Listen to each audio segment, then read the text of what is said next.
시청자 여러분 안녕하세요. 알기 쉬운 보험으로 인생 설계를 도와드리는 인생 설계 원픽 진행의 김혜연입니다. 100세 시대를 살다 보면 겪게 되는 크고 작은 일들을 위한 보험에 대해 쉽게 알려드리겠습니다. 오늘 인생 설계 원픽과 함께 하시면서 하루하루의 생활을 설계해 나가는 방법 찾아가 보시기 바랍니다. 인생 설계 원픽 생방송은 유튜브 서울경제TV 검색 후 아래에 나오는 방법을 통해 실시간 스트리밍으로 함께 하실 수 있습니다. 인생 설계 원픽에서 제공하는 정보는 전문가들의 조언일 뿐 보험의 가치나 수익률을 보장하지 않는다는 점 꼭 참고해 주시기 바랍니다. 아울러 서울경제TV, 서울경제신문은 당사의 브랜드입니다. 서울경제증권TV와 서울경제TV 손실복구팀과는 무관하며 기타 유사 명칭에 주의하시기 바랍니다. 자, 인생 설계 원픽 본격적으로 시작해 보도록 하겠습니다. 오늘도 여러분의 현명한 인생 설계를 위해 세 분의 전문가님과 함께 하겠습니다. 전문가 여러분 안녕하세요. 안녕하세요. 네, 그럼 한 분 한 분 우리 시청자 여러분과 인사 나눠보도록 하겠습니다. 먼저 고수창 전문가님, 시청자 여러분께 인사 부탁드립니다. 안녕하세요. 복잡한 보험 쉽게 설명해주는 보험 전문가 고시창입니다. 네, 복잡한 보험을 쉽게 설명해 주신다고 하니까요. 오늘도 아주 쉬운 설명 기대해 보도록 하겠습니다. 이어서 최영준 전문가님 인사 부탁드립니다. 네, 안녕하세요. 보험의 꽃은 보상이다. 보상 전문가 최영준입니다. 네, 그렇죠. 보험의 꽃은 보상이라고 할 수 있습니다. 보상 전문가님 오늘 기대가 됩니다. 이어서 이종인 전문가님도 인사 부탁드립니다. 안녕하세요. 보험은 인생을 지키는 안전벨트와 같습니다. 오늘 여러분께 꼭 필요한 보험 정보로 든든한 안전장치를 마련해드리는 방법을 알려드릴 이종인 전문가입니다. 굉장히 든든한 이야기 해주셨습니다. 안전장치, 오늘 또 어떤 안전장치 만들 수 있을지 기대해 보겠습니다. 자, 그러면 오늘 이렇게 세 분과 함께 유익한 정보 함께 이야기해 보도록 하겠습니다. 먼저 첫 번째 주제부터 알아봐야겠죠? 화면으로 만나보시죠.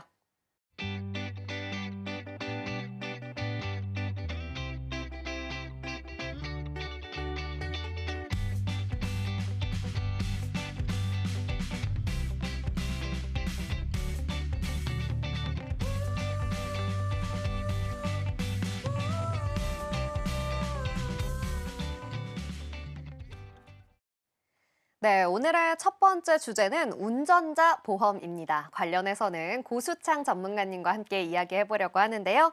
자, 전문가님, 오늘의 주제를 또 선정해 주신 이유가 있다고요. 운전자 보험, 자동차 보험 둘 다 많이 헷갈려 하시는 분들이 많으신데 보장 내용이 완전히 다르다는 거 알고 계시나요? 오늘 무엇이 다르고 그럼 둘 다 꼭 필요한 건지 알려드리겠습니다. 네, 좋습니다. 운전자 보험 그리고 자동차 보험 저도 굉장히 이야기를 많이 들어봤는데 이 두 개의 차이점을 설명하라고 하면 조금 어려운 것 같아요. 이 두 가지의 차이점을 먼저 좀 설명 부탁드립니다. 네, 2020년 통계에 따르면 우리나라 인구 1000명당 차량 대수는 502대라고 합니다. 제가 상담을 다니다 보면 대부분의 분들이 운전자 보험을 가지고 계시더라고요. 그만큼 대중화가 되었고 널리 알려진 보험이 되었는데요. 그런데 이걸 왜 가입하는지, 정작 사고가 났을 때 어디서 보장을 받아야 하는지 모르시더라고요. 일단 자동차 보험과 운전자 보험이 뭐가 다른지부터 설명드릴 건데요. 자동차 보험은 차량 인수 시에 가입해야 하는 의무보험이고 1년에 한 번 무조건 재가입을 해야 하고 갱신일이 지났을 때는 과태료가 부과되는 차량에 대한 보험입니다. 사고 시에 타인의 신체와 차량의 손해에 대한 민사적 책임을 보장하고 사고와 벌점에 따라 할인 또는 할증이 됩니다. 반면에 운전자 보험은 의무보험은 아니지만 자동차 보험에서는 보장되지 않는 형사적 책임에 대한 부분 12대 중과실이라고 하는데 그 부분은 잠시 후에 설명드리도록 하겠고요. 운전자 본인에게 발생한 피해 금액만큼 보험금을 수령할 수 있고 매월 단위로 납부하는 보험입니다. 사고나 벌점이 많아도 운전자 보험은 할증이 되지 않고 양정한 납입 기간에 따라 재가입을 합니다. 네, 우리 전문가님의 설명을 듣고 나니까 조금은 이해가 되는 것 같습니다. 자, 그렇다면 말씀해 주신 내용 중에 12대 중과실 교통사고 이야기를 해주셨는데요. 이거는 또 어떤 것들이 있는지 좀 짚어주세요. 네, 대부분의 분들이 자가용 승용차를 운전하시니 승용차를 운전하면서 생길 수 있는 사고 위주로 설명드리겠습니다. 방송국 오는 길에도 과속을 하신 분이 계실지는 모르겠는데 현대사회가 워낙 시분을 다투고 바쁘다 보니 약속 시간에 늦으면 아무래도 마음이 조급해지기 마련이죠. 제한 속도보다 20km를 초과했을 때입니다. 과속을 하다 보면 따라오는 게 신호 위반인데 내가 80km로 달리고 있는데 갑자기 신호가 바뀌어버리면 브레이크를 굉장히 세게 밟아야 합니다. 때로는 이게 더 위험하기도 하지만 어쨌든 신호가 바뀌었는데 가게 되면 신호 위반이죠.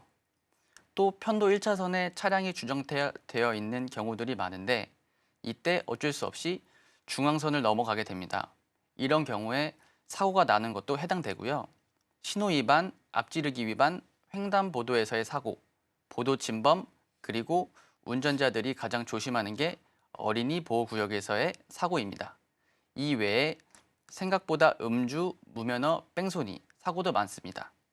이런 사고의 경우 일단 형사처벌 대상이 되고 과실 유무의 정도에 따라 무혐의, 벌금, 집행유예, 금고, 실형까지 받게 됩니다.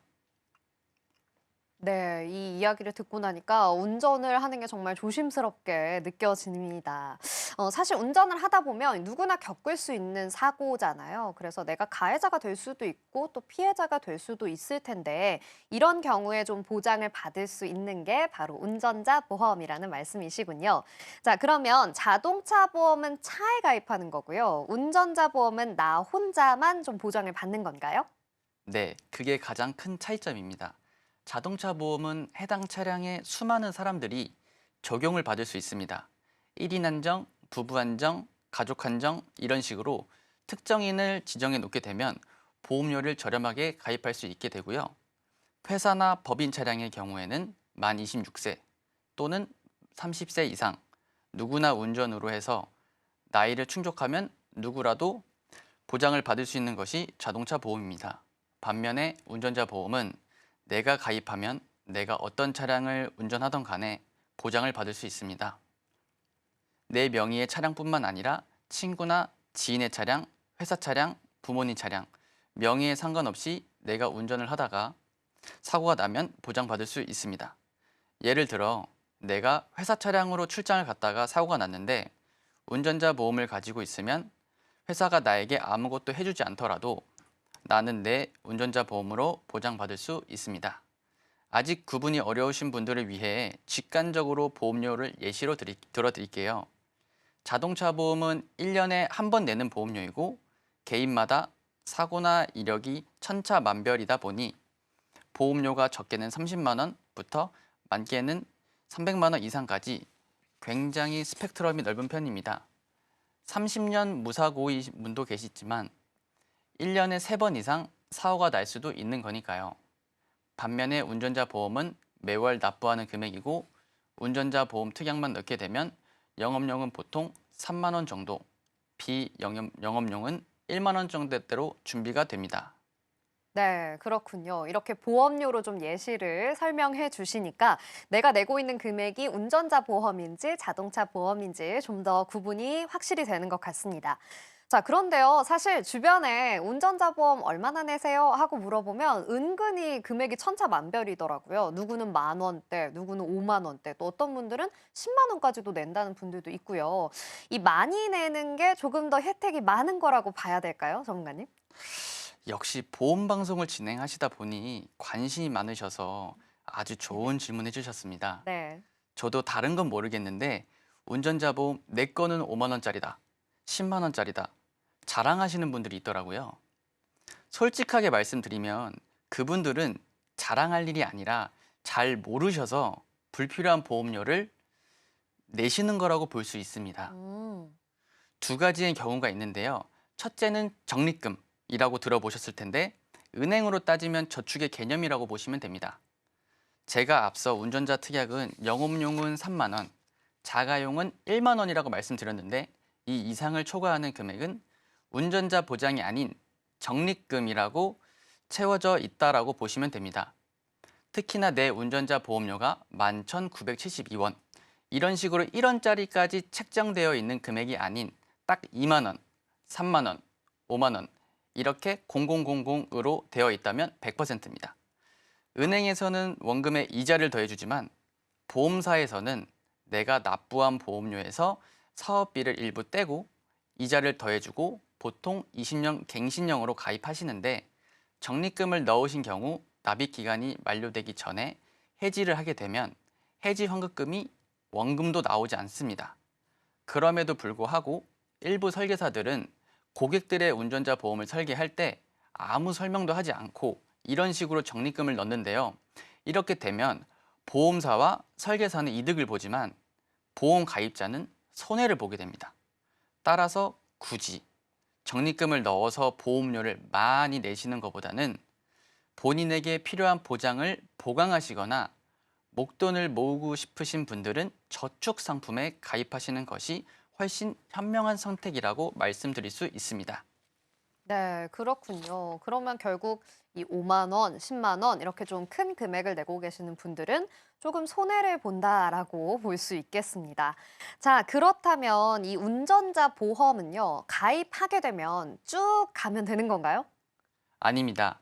아쉽게도 운전자 보험은 가장 관리가 필요한 보험 중 하나입니다. 왜냐하면 운전자 보험을 가입하고 보통 2년 정도 지나면 보장 한도가 크게 늘어나거나 약관이나 보장 내용이 업그레이드가 됩니다. 예를 들어 2020년도에 민식이법이 시행되어 운전자 보험의 필요성이 굉장히 대두되었습니다. 사실상 이 법 때문에 보험회사는 20년도부터 운전자 보험의 판매량이 급격히 증가했습니다. 12대 중과실 중에 민식이법, 즉 스쿨존 사고에 대해서 조금 자세히 살펴보면 어린이 보호구역에서 규정 속도인 30km를 초과해서 13세 미만의 어린이를 사망, 사실 여기서 사망 사고는 드물지만 다치기만 해도 형사처벌 대상이 된다는 것이 괄목해야 할 부분입니다. 20년도 이전에 가입을 하셨던 분들은 스쿨존 사고에 대한 보장이 없거나 굉장히 적은데 보험료는 그때나 지금이나 거의 동일합니다. 제가 14년도에 가입했던 운전자 보험 증권을 버리지 않고 아직 가지고 있는데요. 교통사고 처리지원금이 당시에는 3천만 원이었는데 보험료는 11,480원이었습니다. 현재 제가 가지고 있는 운전자 보험은 2억을 보장하는데 보험료는 오히려 저렴합니다. 보장 금액이 약 7배가 증액이 되었는데도 보험료가 그대로인 것이 운전자 보험의 특징입니다. 제가 추천드리는 주기는 약 2년 정도인데 날짜를 세는 것보다는 중요 내용이 업그레이드 되었거나 보장 한도가 확대될 때 자세하게 연락드려서 설명을 드리는 편입니다. 최근에도 약 5개월 전에 빕 탑승 중 사고라 해서 한문철 변호사가 의견을 제시해 보험사가 약관을 개정한 내용인데요. 경사로에 주차를 하고 나섰는데 차량이 오래된 경우 브레이크나 파킹 기어에 힘이 약하거나 혹은 실수로 잘 체결되지 않아 경사로 아래로 내려와서 인명피해가 종종 발생합니다. 이 경우 예전 운전자 보험에서는 빕 탑승 중 사고 시 면책사항이라고 있었는데 최근 운전자 보험에는 약관이 개정되어 운전 중과 동일하게 형사상 책임피해 금액을 보장받을 수 있게 되었습니다. 보험은 옛날 보험이 좋다라는 말이 있는데 운전자 보험만큼은 전혀 해당되지 않고 오히려 옛날 운전자 보험을 가지고 계신 경우 보험료는 똑같이 내는데 억울하게 보장받지 못하는 경우가 있을 수 있으니 운전자 보험을 가입하신 지 3년이 경과했다면 반드시 리모델링을 하셔서 같은 보험료로 최대의 보장 받으시길 바랍니다. 네, 그렇군요. 저도 운전자 보험 가입한 지 2년이 넘은 것 같은데 다시 한번 좀 살펴봐야겠습니다. 적립금 빼고 그리고 비탑승 중 사고도 보장하는 최신 운전자 보험 우리 시청자 여러분들도 꼭 확인해 보셨으면 좋겠고요. 마지막으로 또 우리가 주의해야 할 게 하나 더 있다고요, 전문가님. 네, 이제 다들 운전자 보험 증권 찾고 계실 겁니다. 만약 분실한 경우 고객센터 전화하시면 우편 또는 메일, 팩스 여러 방법으로 재발송이 가능하니 참고하시고요. 증권을 꺼내봤더니 적립금은 0원인데 보험료가 2만 원대, 3만 원대 이신 분들도 계실 겁니다. 그래서 방송을 끝까지 보셔야 해요. 채널 돌리신 분들은 하나만 알고 둘은 몰라, 답답한 내 맘 왜 몰라 이런 노래가 나오게 되는 거죠. 이분들은 그럼 뭐냐? 운전자의 상해 특약이 많이 들어가 있는 상태인데요. 먼저 그럼 운전자 특약이 뭔지 설명드리겠습니다. 형사사건의 특성상 재판과 형량이 있다는 것을 기억하시면 이해가 편합니다. 교통사고 처리지원금은 사고 피해자에 대한 합의금, 현재 최고한도 2억이고요. 경찰 조사 단계서부터 사용할 수 있는 변호사 비용 5천만 원, 그리고 재판 시 벌금형 대인은 3천만 원 이하, 대물은 500만 원 이하로 법정 최고 한도가 적용되어 있습니다. 이를 제외한 것은 모두 상해특약인데요. 보통은 상해특약을 20년 납 100세 만기 이런 식으로 내 종합보험에 넣는 경우가 대부분입니다. 물론 필요에 따라서 운전자에 추가를 할 수도 있고 내 병력에 따라서 종합보험에 상해특약이 심사에서 거절되어 가입이 안 되시는 분들이 운전자에서는 가입이 가능하기도 합니다. 하지만 이런 일부의 경우를 제외하고는 비갱신형으로 종합보험에 넣기 마련인데요. 여기서 설계사의 노림수가 또 나옵니다. 이제 똑똑해진 고객들은 설계사에게 적립금은 빼주세요 라고 얘기합니다. 그런데 설계사가 운전자의 상해 담보를 넣어서 2, 3만 원대로 제한서를 뽑아서 다들 이 정도는 준비한다고 하니 당연하게 여기고 사인을 합니다. 하지만 우리가 알아야 할 건 제가 앞서 말씀드리는 것처럼 운전자는 2년 주기로 해지 및 신규 가입을 해야 하는 상품인데 상해특약은 운전할 때만 필요한 게 아니라 평생, 그리고 오히려 나이 들어서 운전 못할 때 더 필요하고 사고율도 높거든요. 대표적으로 골절 진단비 또는 상해 후유 장애 경우 어르신들이 빙판길이나 버스에서 넘어지셔서 청구하시는 경우가 굉장히 많습니다. 이렇게 계속 해지해야 하는 운전자의 상해특약을 넣게 되면 평생 보험료를 내야겠죠? 따라서 운전자 보험에는 딱 운전자 특약만 넣어서 이 돈이 소멸되더라도 아깝지 않게끔 컴팩트하게 저렴하게 가입하시는 것이 가장 현명한 방법입니다. 네, 그렇군요. 이 상해 특약은 종합에 가입을 하는 게 좋은데 운전자에 넣게 되면 좀 계속해서 해지를 해야 한다 보니까 보험료 측면에서 손해를 볼 수 있다라고 이야기해 주셨습니다. 굉장히 중요한 내용인 것 같습니다. 운전을 많이 하시는 분들은 더 잘 알고 계셔야 하지 않을까라는 생각이 드는데요. 우리 전문가님, 운전자 보험에 대해서 마지막으로 키포인트 주의점 좀 짚어주시면 좋겠습니다. 네, 첫 번째는 자동차 보험과 운전자 보험은 다르다. 두 번째는 12대 중과실 사고에는 운전자 보험이 필수. 3번, 적립금과 상해특약은 빼고 컴팩트하게 가입. 네 번째로는 가입 후 3년이 지났다면 리모델링이 필수라고 정리해 드리겠습니다. 네, 좋습니다. 오늘 말씀드린 정보는 시청자 여러분들의 판단을 위한 조언일 뿐이라는 점 기억해 주시고요. 지혜롭고 현명하게 활용해 주시기 바랍니다. 자, 그럼 운전자 보험 내용 화면으로 정리해 보겠습니다.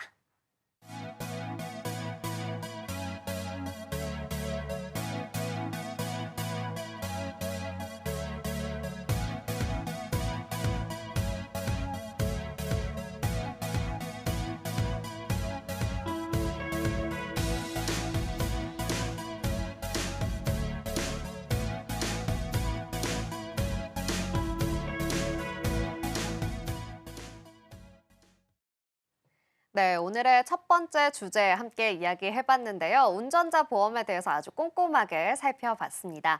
자, 이어지는 두 번째 주제도 굉장히 궁금해지는데요. 두 번째 주제는 어떤 주제일까요? 화면으로 만나보시죠.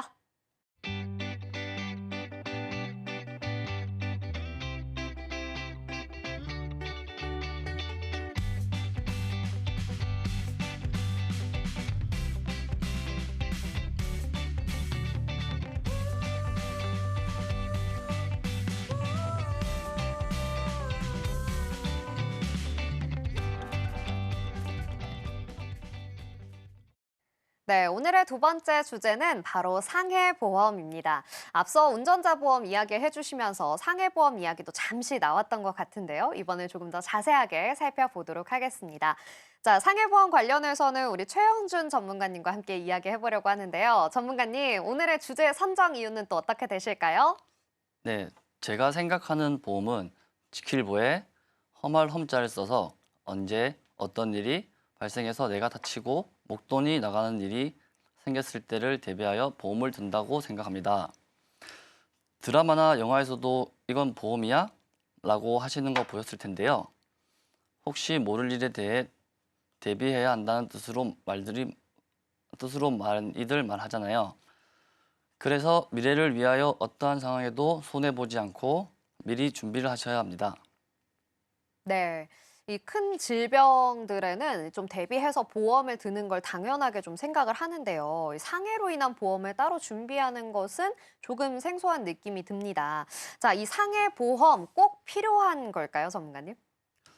네, 제가 생각하기로는 상해보험만큼 활용도가 높은 보험은 없다고 생각합니다. 제 지인의 경우 골절 진단비로 많은 보상을 받으셨으며 그리고 운전자 보험에도 상해를 넣을 수 있고 운전을 하다가 사고가 났을 때 만을 위한 운전자 상해 보험도 따로 있습니다. 그리고 그것뿐만 아니라 나이가 많으신 어르신들이나 아직 한참 뛰어노는 어린 아이들 골절되는 경우도 많이 보았는데요. 골절이 그나마 다행이지만 만약에 길을 가다가 다쳐서 수술을 해야 할 경우가 생긴다면 질병 수술에서는 보상이 되지 않으며 상해 수술비에서 보상을 받으셔야 합니다. 그렇군요. 이 다치게 돼서 수술을 하게 됐을 때 결국에는 상해 수술비로 보장을 받아야 한다라고 해주셨는데, 그러면 이 상해 보험은 어떤 보장들을 좀 받을 수 있는 건가요? 일단 상해 후유 장애를 받으실 수 있습니다. 상해 후유 장애란 핵심을 정리해드리자면 예시로 이제 3에서 100% 보장이 가능한 상해 후유 장애 담보가 있으며 그 담보 안에는 이제 신경계 정신행동 장애 10에서 100% 보상을 받을 수 있으며 일상생활 동작, 정신행동, 치매, 간질, 발작 이렇게 보상이 가능하며 예를 들면 뇌, 척수, 말초신경 손상, 뇌출혈, 뇌경색, 두개골 골절, 자폐, 뇌성마비 등이 있을 수 있습니다.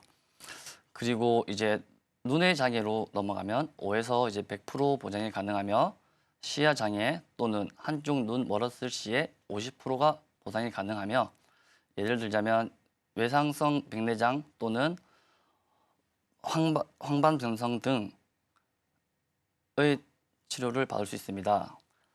코의 장애 같은 경우는 이제 15% 보상이 가능하며 후각이 상실되었을 때 보장이 가능한 부분이고 귀의 장애 같은 경우에는 이제 5에서 80% 정도 보장이 가능하며 한쪽 귀를 장애 입었을 때 25% 가능하고 양쪽 모두가 장애가 입었을 때는 80% 상실로 이제 귀바퀴 결손 5에서 20%가 가능합니다. 네, 그리고 치아 결손도 가능한데 치아 결손 같은 경우에는 이제 5개는 5%, 7개는 10%, 14개는 20%로 보장이 가능하며 이제 손가락과 팔 또한 장애도 5에서 이제 100%까지 보장이 가능하며 이제 한 손가락 절단 시에 5%, 한 팔 손목 이상이 되었다면 60%의 보장을 받을 수 있으십니다. 그리고 이제 여기서 이 부분이 중요한데 척추 장애 같은 경우에는 이제 10에서 40% 이제 받을 수 있는 확률 받을 수 있으시고 예를 들면 이제 추간팔 탈추증 또는 휨 증상, 이제 심한 운동 장애로 인하여 보장이 가능합니다. 다리 관절 같은 경우에는 이제 십자인대 파열이 되었을 때 10% 보장이 가능하며 인공관절 한쪽 삽입 시 2에서 30% 보장이 가능합니다. 이제 다리와 발의 장애 같은 경우에는 이제 3에서 100%라고 보장이 되고 엄지발가락 상실 시 10%, 나머지 발가락은 이제 플러스 5%가 되는 상태입니다. 발목 이상 이제 한쪽 다리가 60%이며 양쪽 다리 같은 경우 이제 100% 보장이 다 가능한 거고 이제 상해 우장애 같은 경우는 이렇게 머리부터 발끝까지 모두 보장을 받을 수 있는 담보입니다. 네, 우리 전문가님의 설명을 들어보니까 정말 머리부터 발끝까지 보장을 받을 수 있는 그런 구성인 것 같습니다. 이렇게 상해 후유 장애도 좀 많은 종류가 있는 것 같은데요. 만약에 우리 시청자분들이 상해 보험을 준비한다고 하게 된다면 어떤 식으로 좀 구성을 하는 게 좋을까요, 전문가님? 우선 이제 일반 상해 사망 같은 경우에는 이제 상해로 인하여 이제 사망하셨을 때 받으실 수 있는 보장이고, 그리고 이제 전에 말씀드렸던 이제 상해 후유 장애도 있는데 이제 3에서 100% 같은 경우에는 이제 보험 기간 중 상해로 장애 분류표에서 정한 3에서 100% 장애 지급률에 해당하는 상태가 되었을 경우 장애 분류표에서 정한 장애 지급률을 보험 가입 금액으로 곱한 금액을 지급하는 경우이고요. 그다음 이제 일반 상해 후유 장애가 이제 20%에서 100%인 담보도 있는데, 보험 기간 중에 상해로 이제 장애 분류표에서 똑같이 이제 20%에서 100% 장애 지급률에 해당되는 상태가 되었을 경우 장애 분류표에서 정한 장애 지급률을 보험 가입 금액에 곱한 금액을 지급하는 경우고요. 그리고 이제 저희는 이제 상해를 입었을 때 이제 수술을 하게 되는 이제 상해 수술비는 이제 크게 두 가지로 분류되는데, 상해 수술비와 이제 상해 1에서 5종 수술비입니다. 상해 수술비는 이제 같은 상해로 두 종류의 이상의 수술을 받거나 같은 종류의 수술을 2회 이상 받은 경우 하나의 수술비만 지급되는 경우고요. 이제 종수술 같은 경우는 상해 종수술 같은 경우는 1에서 5종, 그러니까 나의 몸에서 행하여지는 수술 난이도에 따라서 이제 쉬운 수술은 1종 수술, 그리고 어려운 수술은 5종 수술로 이렇게 나뉘어지는 겁니다. 그리고 다음은 이제 골절 진단비가 있는데요. 골절 진단비 같은 경우에는 이제 보험 기간 중에 이제 제가 상해로 골절이 났을 때 진단이 확정된 경우에 연간 1회 안에서 이제 같은 상해로 직접적인 원인이 두 가지 이상의 골절 발생 시에는 1회만 이제 지급이 되는 담보이고요. 그리고 이제 5대 골절 진단비도 직접 이제 제가 상해로 직접 이제 5대 골절, 머리의 으낌 손상, 목의 골절, 흉추의 골절 등에 대한 보상받을 수 있는 담보입니다.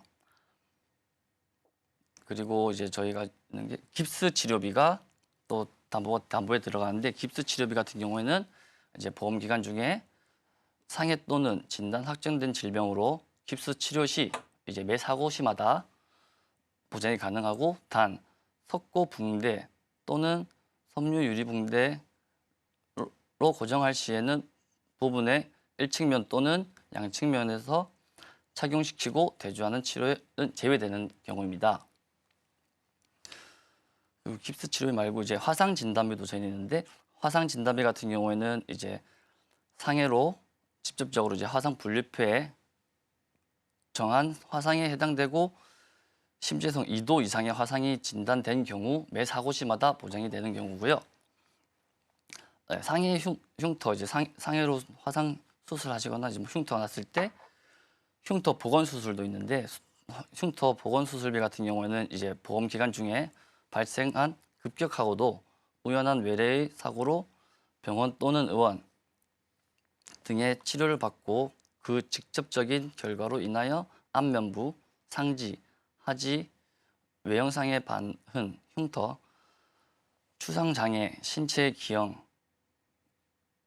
목적으로부터 사고일로부터 2년 이내 성형외과 전문의로부터 성형수술 시 한 사고당 500만 원 한도에서 보상을 받으실 수 있습니다. 네, 그렇군요. 굉장히 다양한 담보로 구성이 가능하고 또 하나하나 굉장히 세세하게 잘 이야기해 주셨습니다. 그렇다면 우리 시청자 여러분들을 위해서 이 상해보험 구성할 때 주의해야 할 점 하나 짚어주세요. 네. 앞서 운전자 보험에 대해 설명을 해주셨지만, 운전자 보험은 20년 납 100세 만기라는 게 없기 때문에 나이가 들어서도 보장을 받으시려면 꼭 건강보험으로 준비하시는 게 가장 유리하다고 생각합니다. 네, 그렇군요. 이 앞서서 또 우리 고수창 전문가님과 운전자 보험 이야기를 해봤는데 사실 그때도 상해보험 이야기를 잠깐 해주셨잖아요. 그래서 우리 또 전문가님께 궁금한 점이 하나 생겼습니다.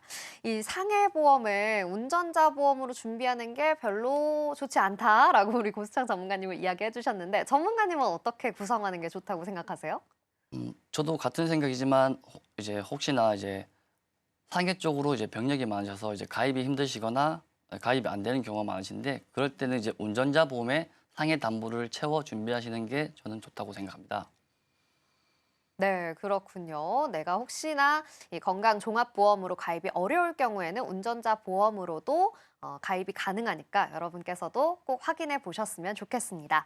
자, 오늘 소개해드린 정보 시청자 여러분들의 판단을 위한 조언일 뿐이라는 점 기억해 주시고요. 지혜롭게 현명하게 활용해 주시기 바랍니다. 우리 상해보험 내용에 대해서 화면으로 정리해 볼게요.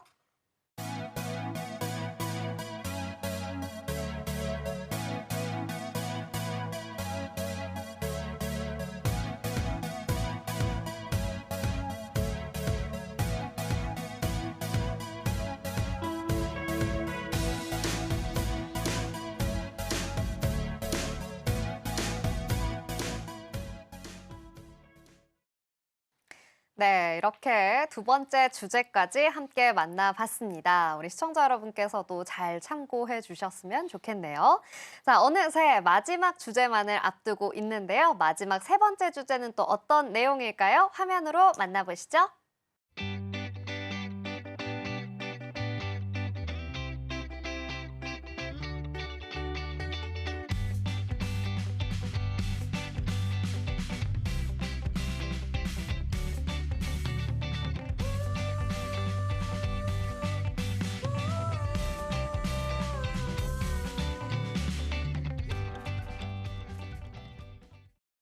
네, 오늘의 마지막 주제는 바로 암보험입니다. 암보험과 관련해서는 이종인 전문가님과 함께 이야기 나눠볼 건데요. 자, 전문가님, 오늘 또 암보험이라는 주제를 선정하신 이유가 뭘까요? 예. 우리나라 3대 질병에는 암, 그리고 뇌혈관 질환, 심혈관 질환이 있는데요. 그중에서도 한국인 사망 원인 1위인 암이라는 질병은 3대 질병 중에 정말 우리 주변에 가까이 있는 질병인 것 같습니다.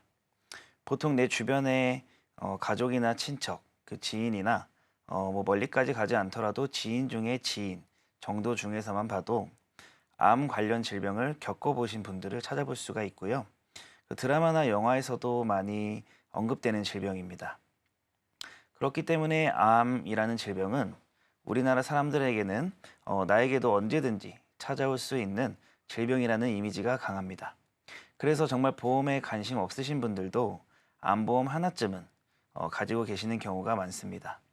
그래서 국민들 대다수가 보유하고 있는 이 암보험, 과연 내가 가지고 있는 암보험의 구성이 잘 되어 있는 걸까? 정말 큰일이 생겼을 때 보험으로서의 역할을 잘 해낼 수 있을까?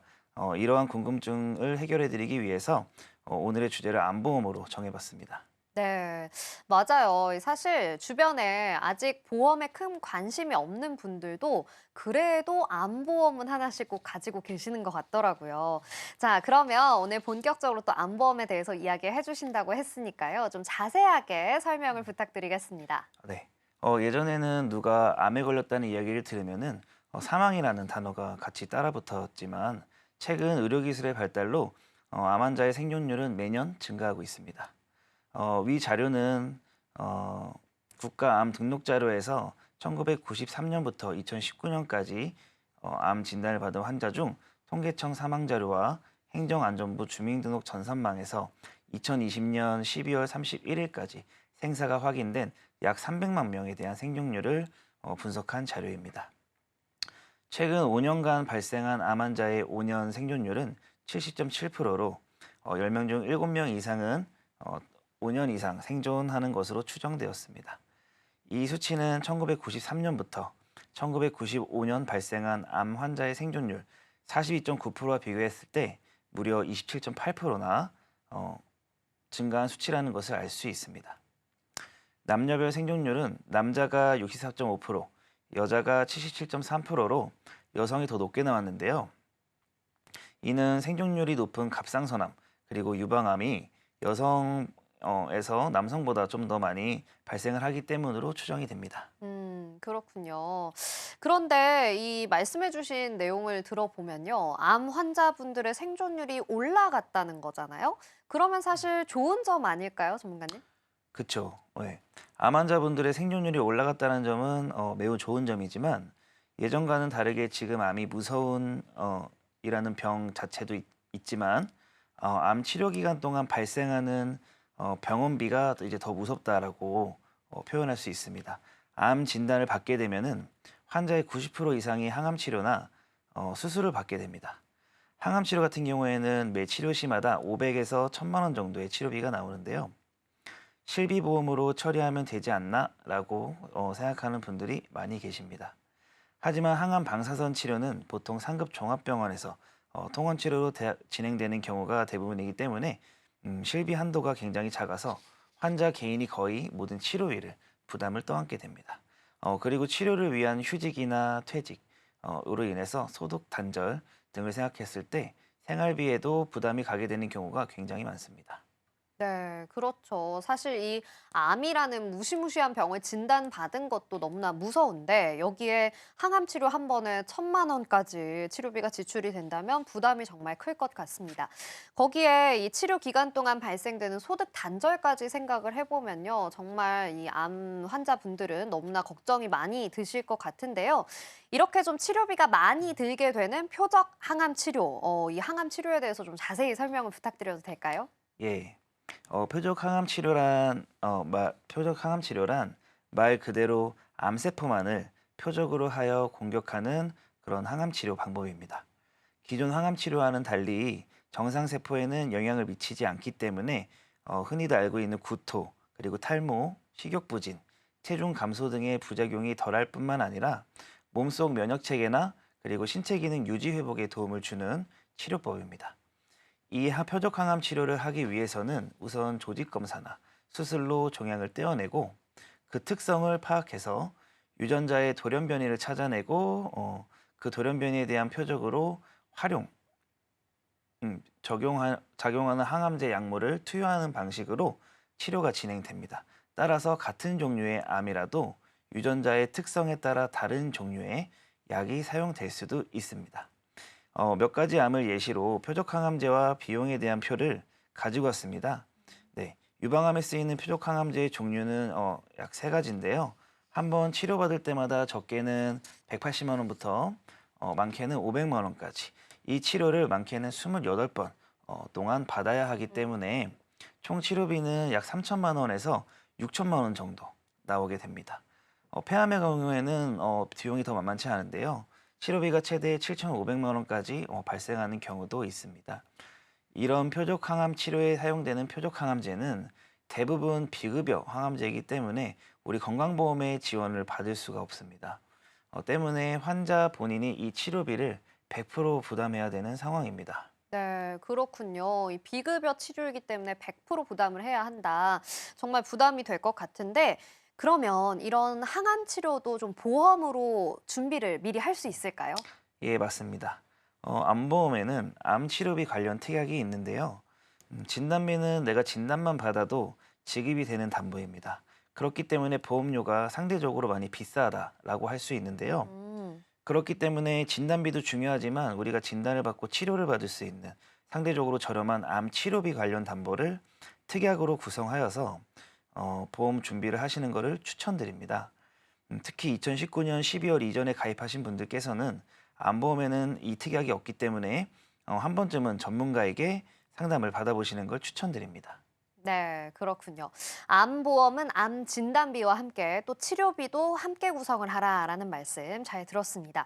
그렇다면요, 또 궁금한 게 하나 더 있는데 암 진단비는 어느 정도로 좀 준비를 해야 될지 가이드라인을 좀 잡아주시면 좋을 것 같습니다. 네. 위에 있는 자료는 국립암센터에서 조사한 자료인데요. 암 종류별 의료비 비용에 대한 자료입니다.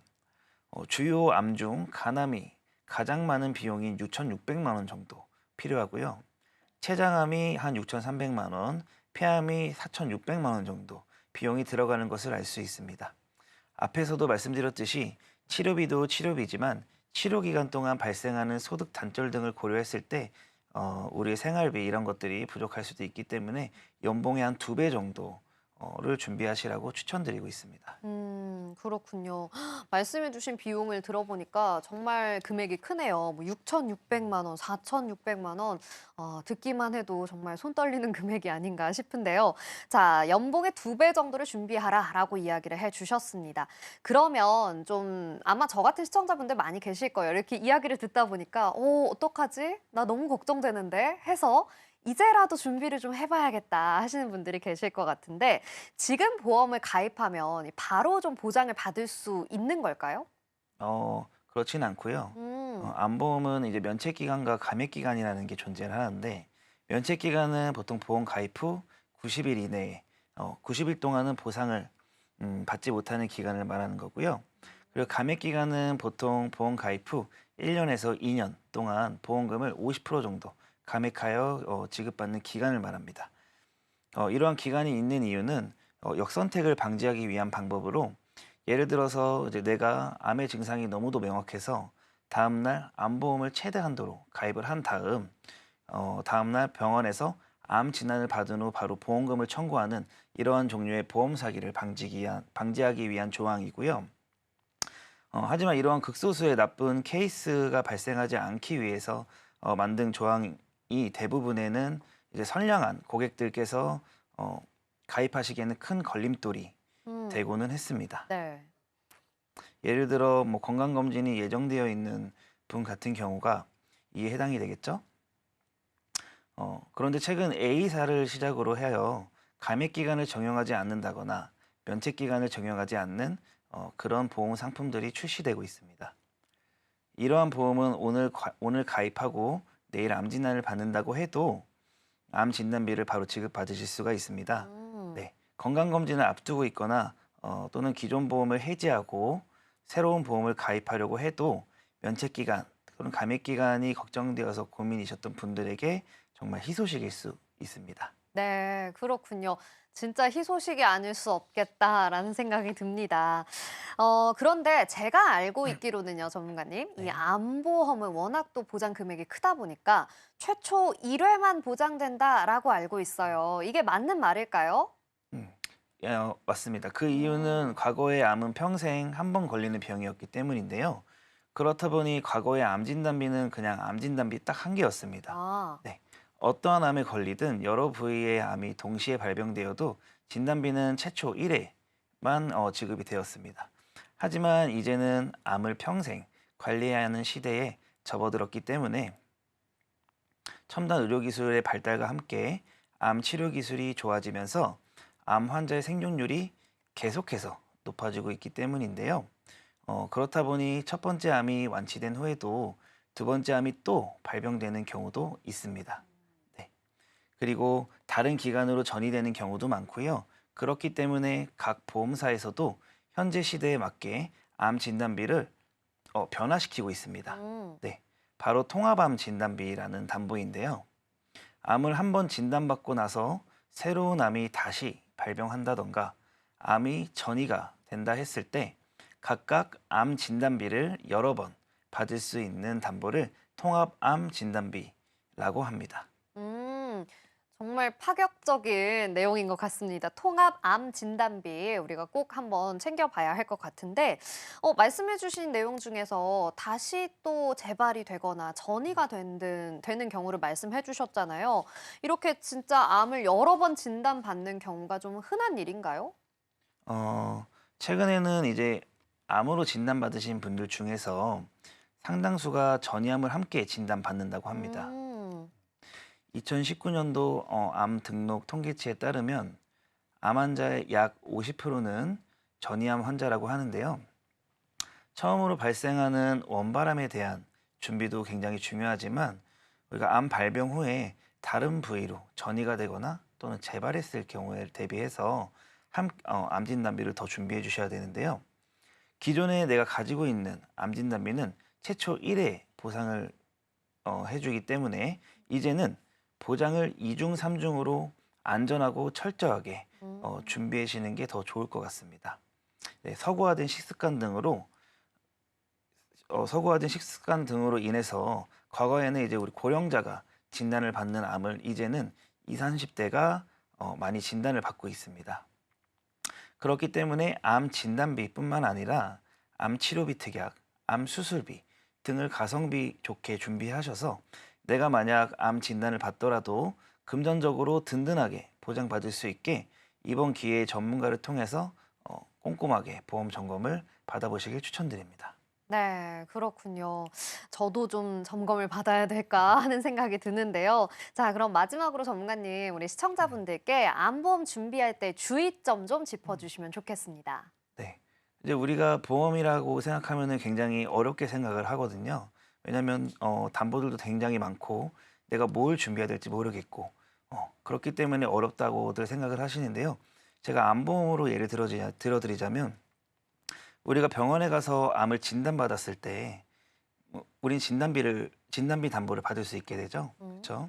우리가 진단을 받고 병원에서 뭘 할까요? 치료를 합니다. 네, 그럼 그 치료는 뭐가 있을까요? 수술 치료가 있고 항암 치료가 있습니다. 네. 그렇기 때문에 우리가 암 진단비와 그리고 암 수술비, 항암 치료 이런 담보들을 골고루 잘 준비해 놓은 다음에 그리고 추가적으로 내가 좀 더 필요한 것들을 생각을 해서 추가하는 게 더 낫다라고 생각하시고요.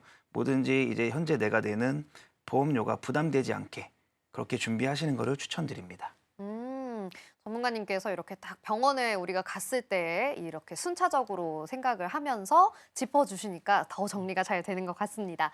자, 오늘 소개해드린 정보 시청자 여러분들의 판단을 위한 조언일 뿐이라는 점 기억해 주시고요. 여러분이 또 현명하고 지혜롭게 잘 활용해 보셨으면 좋겠습니다. 암보험 내용에 대해서 화면으로 정리해 보겠습니다.